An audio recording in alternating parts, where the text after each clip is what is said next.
오늘 여호수아서 10장 우리 함께 읽었는데 배경 말씀을 우리가 조금 오늘 이 말씀의 배경을 조금 우리가 이해할 필요가 있겠습니다. 기브온이라고 하는 만만치 않은 성읍이 있는데 큰 도성이 있는데 여호수아 군대에 항복을 했습니다. 그리고 이제 언약을 맺었어요. 그래서 여호수아 군대가 기브온 백성들을 지켜주기로. 또 이제 기브온 백성들은 사실은 이제 그 항복하는 과정에서 약간의 그 거짓말이 있었거든요. 그래서 그 책임을 짓는 마음으로 이제 이 사람들이 나중에 굉장히 중요한 역할을 감당하게 되는데 성전에서 물기로 오고 성전에서 쓸 뭐 나무 장작들을 준비하고 하는 일들을 하게 되는데 이분들이 나중에 느디님 사람들이 됩니다. 역대하에서 이제 70년 포로 생활을 마치고 돌아올 때요, 이 느디님 백성들은 거의 하나도 빠짐없이 다 돌아와요. 그 정도로 상당히 중요한 역할을 하는 그 원조가 되는 사람들이 바로 이 기브온 사람들입니다. 그래서 이제 언약을 맺었어요. 그러니까 주변에 있는 5나라가 난리가 난 겁니다. 그러니까 기브온이 배신했다 이런 생각을 한 거예요.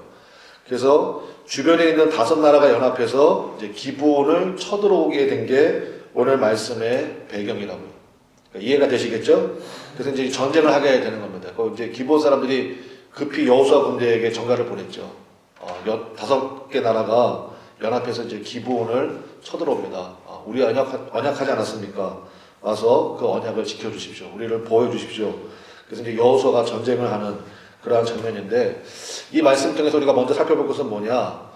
우리가 기억해야 될 게 있습니다. 그게 뭐냐면 우리가 언약의 백성이죠. 그렇죠? 우리가 언약의 백성입니다. 근데 이 언약에는요 2가지 원리가 적용이 된다고요. 그게 무슨 얘기냐? 첫 번째는 우리가 언약을 기대할 수 있습니다. 우리 한번 따라하겠습니다. 언약을 기대하라. 예수님의 십자가의 보혈로 말미암아 하나님과 우리 사이에 영원한 언약이 체결이 되었잖아요. 그래서 우리는 하나님의 자녀가 되었고 하나님께서 우리를 지켜주시기로 약속을 하셨습니다. 여러분 믿으시죠? 그러니까 우리는 언약의 백성이에요. 그래서 언약을 기대해야 되고요. 동시에 언약을 지켜야 됩니다. 그러니까 원래 언약이라는 것은, 계약이라는 것은 혼자 하는 사람이 있나요? 쌍방의 계약이잖아요. 쌍방의 계약. 그러니까 하나님과 우리가 언약을 맺었다는 것은 하나님께서 우리를 붙드시고 지키시고 이런 어려운 상황 가운데 공급하시고 위로하시고 격려하실 그런 하나님의 역사가 있다는 것을 우리가 믿어야 되겠고요. 또 한 가지는 뭐냐면 우리가 하나님 앞에 언약을 지켜야 돼요. 우리가 지켜야 될 언약들이 있잖아요. 성도의 직무가 있지 않습니까? 예배 생활이라든지 헌금 생활이라든지 또 우리에게 주시는 그러한 사명의 마음들 이런 것들을 하나님 앞에 철저하게 지켜나갈 줄 아는 것. 그러니까 언약을 지키는 백성이 언약을 기대할 수 있습니다. 우리가 그걸 잘 알아야 돼요. 자기는 언약을 하나도 지키지 않으면서 하나님께서 주실 언약들만 바라보는 것은 그건 안 되는 거거든요. 그래서 예수님께서 우리에게 가르쳐 주신 기도가 있죠. 너희는 이렇게 기도하라 하신 거기에도 그게 똑같은 게 나와요. 어떤 부분입니까? 우리가 우리에게 죄 지은 자를 사하여 준 것 같이 우리 죄를 사하여 주옵시고. 그래서 먼저 우리가 하나님 앞에 그러한 언약을 지켜야 돼요. 나에게 실수한 사람, 나에게 아픔을 준 사람, 내 뒤통수 친 사람, 배신한 사람 이런 사람들 그냥 평생 품고 그래 어디 한번 너 잘 되나 보자.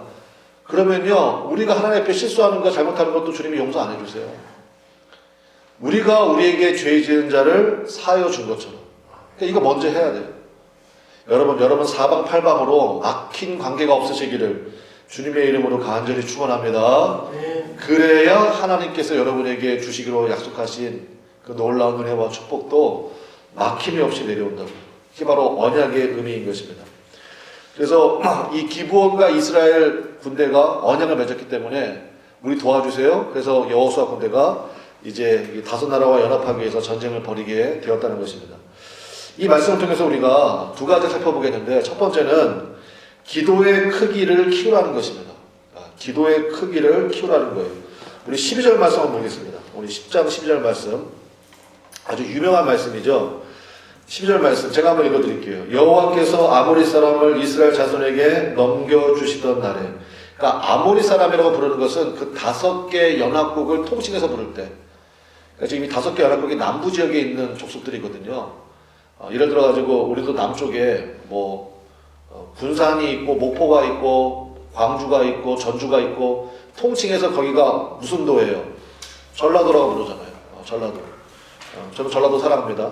저희 어머니 고향이 전라도이기 때문에 어쨌든지 간에 그 전라도가 통칭하잖아요. 똑같은 거예요. 그 5개 남부 지역에 있는 5개 나라를 통칭해서 우리가 아모리 사람 이렇게 부른다고요. 무슨 얘기인지 아시겠죠? 예, 아모리 사람을 이스라엘 자손에게 넘겨주시던 날에 여호수아가 여호와께 아뢰어 기도하는 내용입니다. 이스라엘 목전에서 이르되, 그 다음 다 같이 읽어보겠습니다. 시작.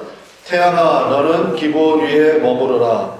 달아 너도 아이론 골짜기에서 그리할지어다 하매. 여호수아가 연합한 5개 부족과 전쟁을 벌이고 있는데 이게 뭐 엄청난 기도를 지금 하고 있잖아요. 사실은 여러분 이게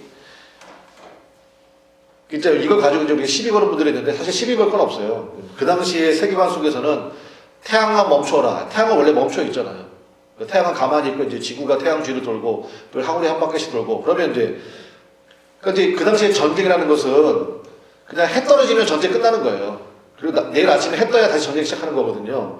근데 지금 이스라엘 여호수아 군대가 승기를 잡은 거예요. 여기 5개 연합국을 한 방에 이제 제압할 수 있는, 압도할 수 있는 그런 분위기가 된 겁니다. 그래서 여호수아가 전쟁하다 말고 하나 앞에 기도했다고요.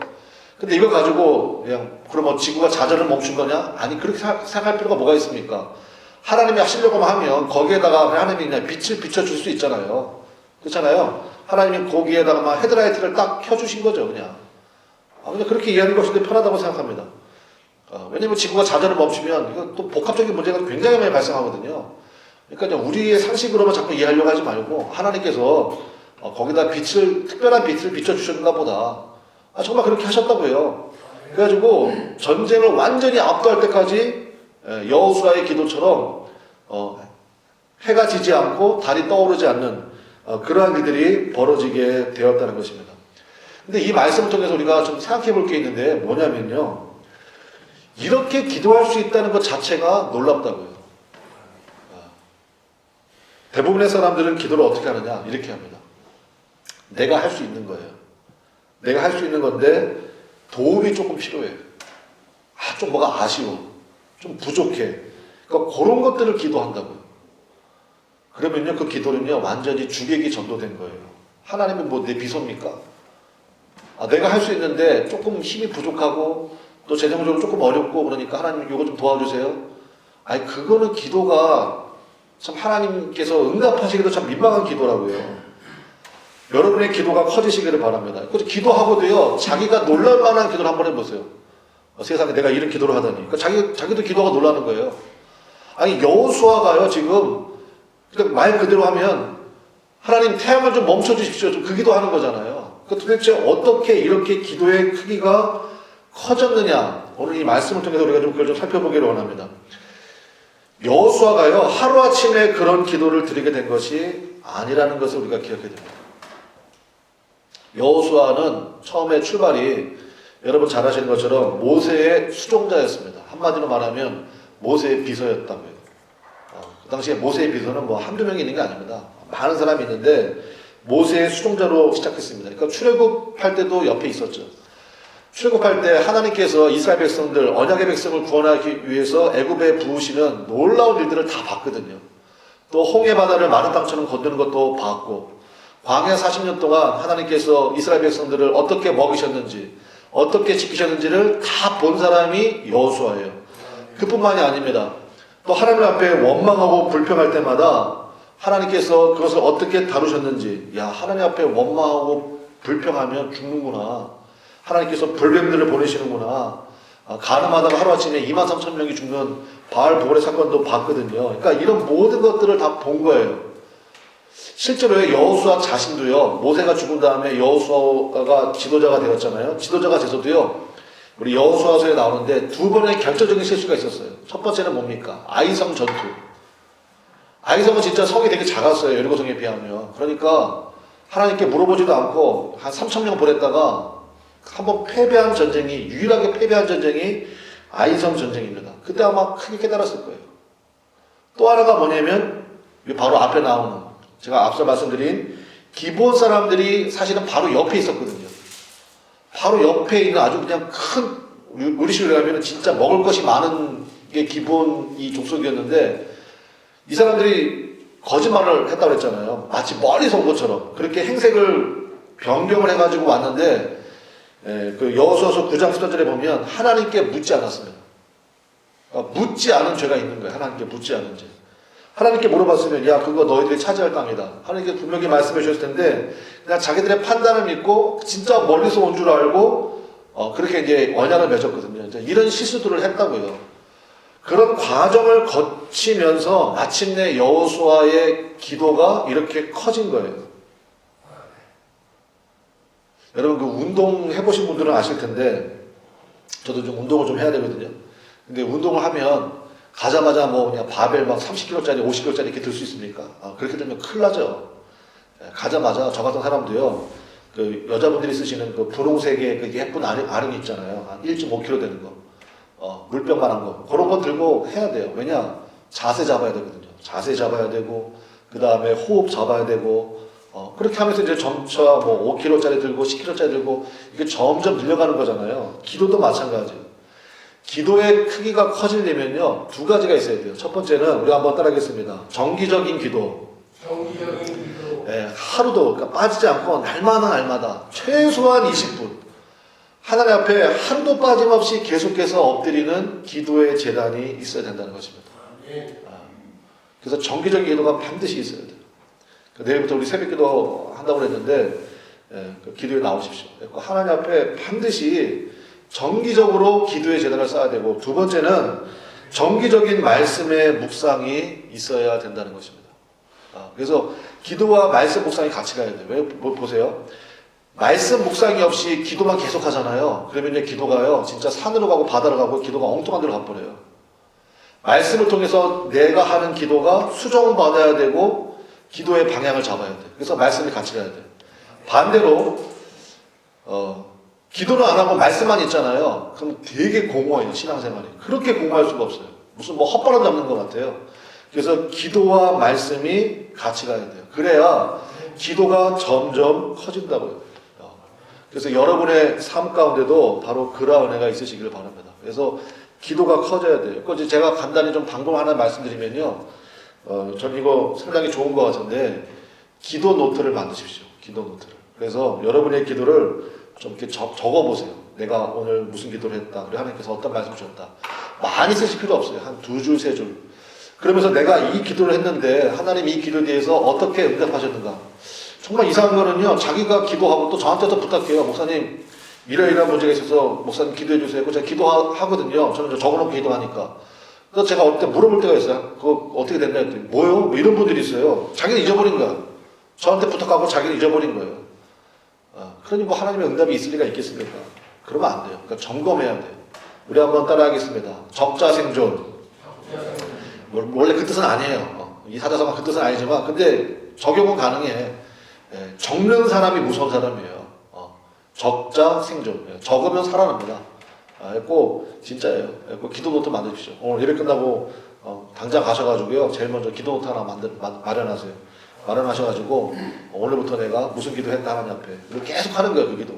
그리고 그 기도를 하나님이 어떻게 응답하시는지. 그러면 진짜 처음에는 1.5kg짜리 아령 들기도 힘들었던 사람이요. 나중에 이제 50kg, 80kg 막 이렇게 든다고요. 그 기도의 크기가 커져야 돼요. 그래서 기도의 크기를 키우시기를 바랍니다. 두 번째는 믿음은 사용하면 커진다는 것입니다. 그래서 믿음을 활용할 수 있어야 됩니다. 여러분들 다들 믿음으로 살기를 원하시죠? 그렇죠? 다들 믿음으로 살기를 원하십니다. 그리고 진짜 부인할 수 없는 확실한 믿음의 길이 있습니다. 근데 문제는 뭐냐면 어떻게 믿음의 길을 갈 수 있느냐. 이제 이 문제가 있는 거거든요. 어떻게 우리가 그 믿음의 길을 갈 수 있느냐. 제가 보니까 한 6가지 단계가 있어. 이 단계를 말씀드릴 테니까 여러분들이 잘 들으시고 이렇게 하면 믿음의 길을 갈 수 있겠구나. 아마 여러분도 동의가 되실 거예요. 그러니까 믿음의 길을 우리 모두가 가야 될 텐데 어떻게 하면 되느냐. 첫 번째 단계는요. 믿음의 길이 첫 번째 단계입니다. 믿음의 길이 안 보인다는 것입니다. 그러니까 처음이니까 안 보여요. 그러니까 믿는 자나 안 믿는 자나 처음에는 안 보입니다. 그러니까 만약에 믿음의 길이 보인다. 목사님 저는 믿음의 길이 잘 보이는데요. 그러니까 내가 뭘 해야 될지가 잘 보이는데 그럼에도 불구하고 안 하는 사람은 진짜 그건 하나님 앞에 걸리는 거죠. 그러니까 성경에도 나오잖아요. 몰라서 못했습니다. 이거는 하나님께서 충분히 이해해 주시는 거예요. 그런데 분명히 알아도 안 하는 사람이 있죠. 그러면 그 사람 인생이 되게 복잡해져요. 이거 하나 해결되면 저거 하나 터지고 그냥 계속해서 그냥 그런 일들이 벌어지게 되거든요. 그러니까 믿음의 길이 보이는데도 불구하고 안 하는 건 이건 하나님 앞에 걸리는 문제지만 이제 대부분의 사람들은 그렇지 않거든요. 잘 안 보여요. 그러니까 안 보이는 게 이게 첫 단계예요. 그러니까 안 보인다고요. 안 보이는 게 첫 단계. 두 번째 단계는 뭐냐? 안 보이잖아요. 안 보이는데 주님께서 우리에게 주신 하나님의 형상이 있습니다. 그리고 이제 교회 나와서 지금도 예배드리는 분들에게는 부인할 수 없는 보혜사 성령님이 우리와 함께 계시거든요. 그러니까 생명의 근원이 우리 안에 함께 계신다고요. 생명의 근원이. 그래서 두 번째 단계는 뭐냐? 우리 한번 따라해 보겠습니다. 믿음을 선택한다. 어느 목사님은 이거를 믿음의 스위치를 킨다 이렇게도 말씀하시는데 저는 그것도 굉장히 좋은 표현인 것 같아요. 그러니까 제가 믿음은 반응의 문제라고 그랬잖아요. 그랬고 믿음을 선택하는 거예요. 계속 우리 삶은요 계속된 선택의 연속입니다.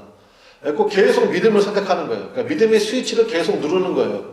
그럼 도대체 목사님 믿음의 선택이라는 게 뭡니까? 믿음의 선택이 다른 게 아니라 이거 한 가지 기준을 세우면 돼요.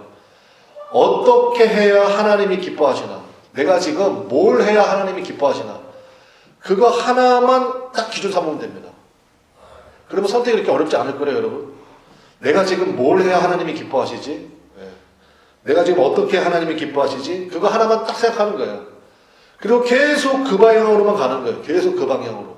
그러니까 다른 것들은요, 고민할 게 사실 아니에요. 그거는 그 고민의 그 어떤 기준이나 결정의 기준이 되지 않아요. 예수 믿는 사람들은요, 딱 한 가지 기준. 뭐라고요? 어떻게 해야 하나님이 기뻐하실까? 어떻게, 내가 지금 뭘 결정을 해야 하나님이 가장 기뻐하실까? 그거 한 가지로만 계속 결정해 나가는 거예요. 그게 믿음의 선택을 하는 거예요. 그러면 이제 세 번째, 하나님으로부터 공급하심을 만나게 된다는 것입니다. 믿음의 선택을 했어요. 그랬더니 야 정말 이게 안 될 것 같았는데 하나님께서 그 믿음의 선택을 한 것을 기뻐하시고 하나님이 역사하시고 위로해 주시는 그러한 은혜들을 만나게 된다는 거예요. 그래서 하나님의 공급하심이 온다. 믿음의 선택을 하면 하나님의 공급하심이 온다. 그래서 이제 그러한 은혜를 만나게 되는 거죠. 그러니까 어제 저녁에도 이제 어느 집사님 한 분이 저를 찾아오셨어요. 그러니까 여러분이 예상하기 어려운 분입니다. 그러니까 어떤 집사님이 찾아오셔서 다른 게 아니고 금요일날 저녁에 기도를 하는데 제 기도가 많이 나왔대요. 평상시는 이게 별로 안 했는데 새살매의 교회 그 다음에 목회하시는 목사님 기도가 그렇게 많이 나왔대. 그래서 자기가 한참 기도한 다음에 도대체 하나님이 기도하게 하신 이유가 뭘까? 그래서 하나님이 위로하길 원하시는구나. 근데 제가 이제 그 집사님이 전화하고 이제 어제 만나서 얘기를 할 때 제가 또 깨달았어요. 야 하나님의 공급하심이 또 이렇게 오는구나. 그래서 그러면 계속 믿음의 선택을 하는 거예요. 믿음의 선택. 믿음의 선택을 하면 하나님께서 어떠한 모양이든지 위로해 주시고 공급해 주시고 역사하시는 그런 은혜를 만나게 될 줄로 믿습니다. 그러면 네 번째 단계가 뭐예요? 깨닫는 거예요. 이렇게 했더니 하나님이 이렇게 역사하시는구나. 그러면 우리 마음속에 어떤 결심이 생깁니까? 야, 내가 믿음으로 살아야 되겠다. 그러한 결심이 생기죠. 하나님 앞에 내가 믿음으로 살아야 되겠구나. 네 번째 단계까지. 우리 한번 여기까지만 정리해 볼게요. 첫 번째, 믿음의 길이 보인다, 안 보인다? 안 보인다, 안 보인다. 안 보여. 처음에 안 보이는 게 정상이에요.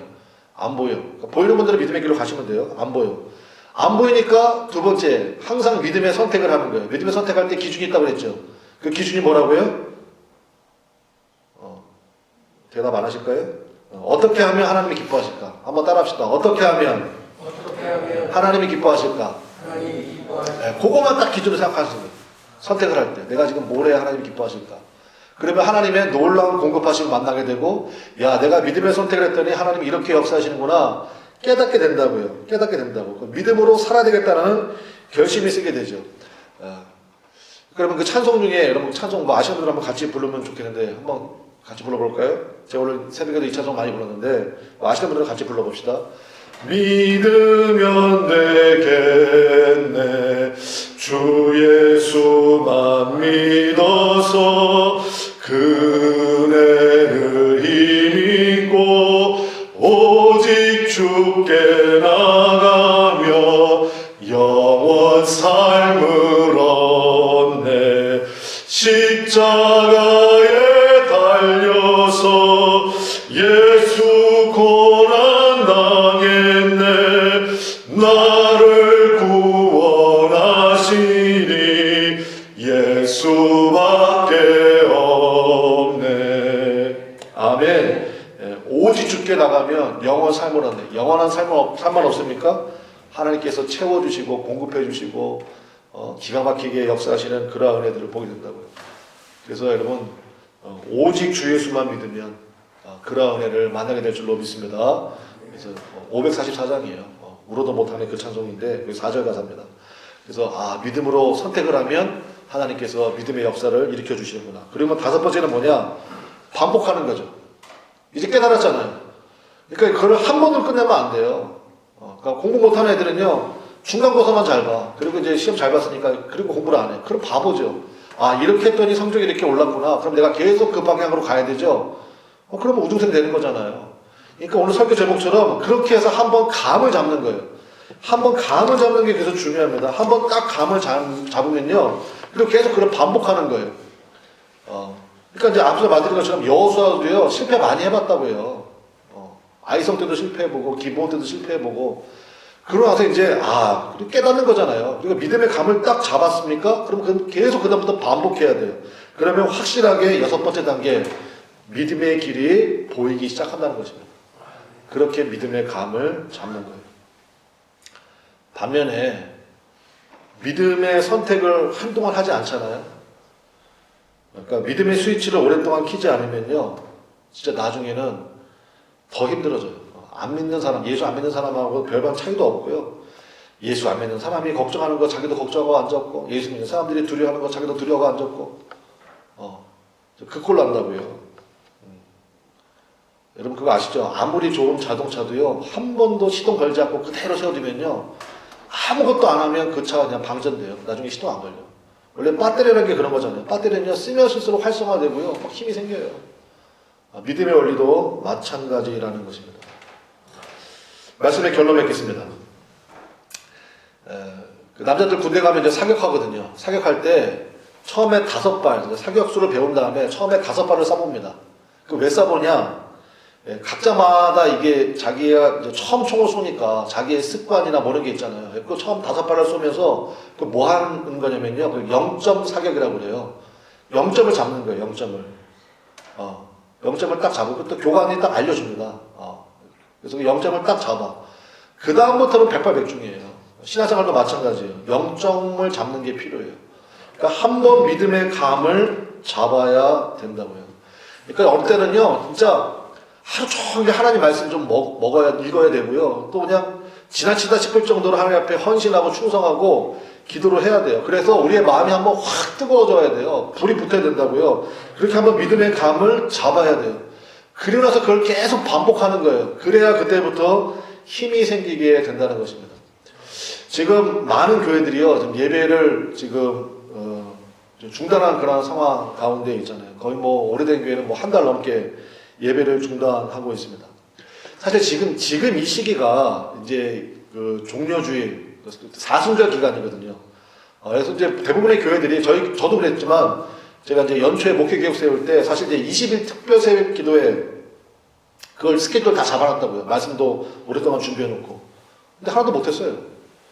저만 그렇겠습니까? 많은 교회들이 사실은 이번 기회를 통해 가지고 부활절대를 정점으로 한번 신앙의 힘을 쫙 받고요. 그다음부터 이제 하나님의 역사를 힘차게 나가는 이런 가운데 있는데, 제가 이제 몇 분 목사님 만나서 얘기해 보니까 제일 걱정하시는 게 뭐냐? 감 떨어진 거예요. 감 떨어진 거예요. 그 어느 목사님은 막 이렇게 막 교회가 막 부흥되는 분위기였대요. 그런데 갑자기 코로나 상태가 발생이 되면서 예배를 중단해야 되는 그러한 상황 때문에 되게 힘들어하시는, 대부분의 교회들이 아마 그런 상황 가운데 있지 않을까 생각을 하게 됩니다. 그래서 여러분, 한번 믿음의 감을 뜨겁게 잡으시기를 주님의 이름으로 간절히 축원합니다. 다시 타올라야 되지 않겠습니까? 그죠? 찬양의 은혜가 다시 한번 타올라야 되고 기도의 은혜가 다시 한번 타올라야 되고 그래고 한 번은요 집중적으로 한번 주님 앞에 매달려 기도하십시오. 하나님 말씀도 많이 읽으시고 그래서 한번 딱 감을 잡아야 돼요. 처음이 힘들지 일단 그게 어느 정도의 딱 감을 잡게 되면요 그 다음부터는 이렇게 힘들지 않아요. 그 다음부터는 조금씩만 공급해줘도 잘 돌아간다고. 여러분 계속 믿음으로 반응하고 또 믿음의 선택들을 하게 되시기를 간절히 축원합니다. 그러면요 믿음의 승리가 습관이 됩니다. 그러면 이제 어느새 여러분 생각해 보십시오. 내가 그렇게 기도해야지 하고 그런 기도가 나왔겠어요? 태양아 너는 기본 위에 머물러라. 달아 너도 알면 골짜기에 머무르라. 여러분 그거는 생각한다고 나오는 기도가 아니에요. 전쟁 중에. 그만큼 기도의 영향이 커져버린 거예요. 그러니까 담대하게 그런 기도가 쏟아져 나오는 거거든요. 그러니까 우리의 삶도 마찬가지예요. 여러분 여호수아 같은 기도를 들으시게 되기를 바랍니다. 우리 14절 말씀 읽고 말씀 마치겠습니다. 14절 우리 한번 같이 읽겠습니다. 시작. 여호와께서 사람의 목소리를 들으신 이 같은 날은 전에도 없었고 후에도 없었나니 이는 여호와께서 이스라엘을 위하여 싸우셨음이니라. 아멘. 믿음의 감을 잡고 기도의 용량이 커지면요 그다음부터 어떤 일이 벌어지느냐 여호와께서 그 사람을 대신하여 싸우시기 시작합니다. 그때부터는 여러분이 뭐 힘쓰거나 애쓰거나 할 필요가 전혀 없어요. 주님께서 대신 싸워주시는 그런 은혜를 누리게 되는 우리 복된 성도들 다 되시기를 주님의 이름으로 간절히 축원합니다. 한 번만 믿음의 감을 잡읍시다.